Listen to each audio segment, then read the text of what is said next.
মামা আমরা তো এখন বালিশ মিষ্টি খাইবার আইছি, তুমি কি খাইবানি? না চিনে মেলা আছি এখন বালিশ মিষ্টি খাতে যে এই যে মামার সাইজ এক একটা কি মামার মতো খোলা হলো।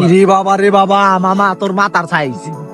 এখন আমার একটা বক্তব্য এর শাওন এক পিস আসানোর রেস্ট খাই লাইছে। এটা কি করলেন? কাকা কত করে কেজি? 400 টাকা কেজি।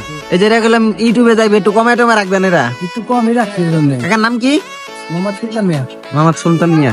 আচ্ছা কাকা, আমগো যে ফ্যান ফলোয়ার আছে সবাই আপনার দোকানে আয় পড়বো, সমস্যা নেই। এই যে এই মুরব্বীর ফ্যান ফলোয়ার অভাব নেই।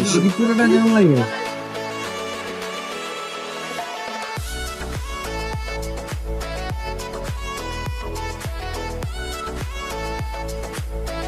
এখন এই যে এই মিষ্টিটা আমার স্বপন মামায় খাইবো, একা খাইবো মামায় মিষ্টিটা।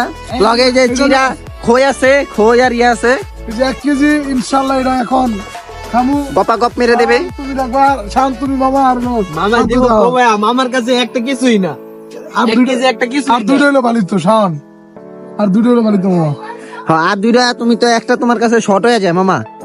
এখন তোমার অনুভূতি কিরকম, তুমি যে এই যে একটা পুরা মিষ্টি খাইতে চাইতেছো? বাবা আমার অনুভূতি, ওটা একটা দেন। বাবা আমার অনুভূতি খুব মজা। সেটা হলো চিনে মেলা আইসা যা দেখছি রে বাবা, এটি অল কাশিমপুর নাই গা কি দেখছস? বাবা, এটি কম যাইবো না। চিনে মেলা সে মজা। গ্যাস আপনারা সব চিনে মেলা আসবেন, আইসা ঘুরবেন, ঠিক আছে? আসলেই বুঝতে পারবেন অনুভূতিটা আসলে। এই যে এটা খামু শান্ত আর আমি বাক কইরা। তুমি খাবো নাকি?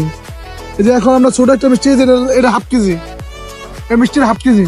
হাফ কেজি এটা শান্তর মাথা চাই।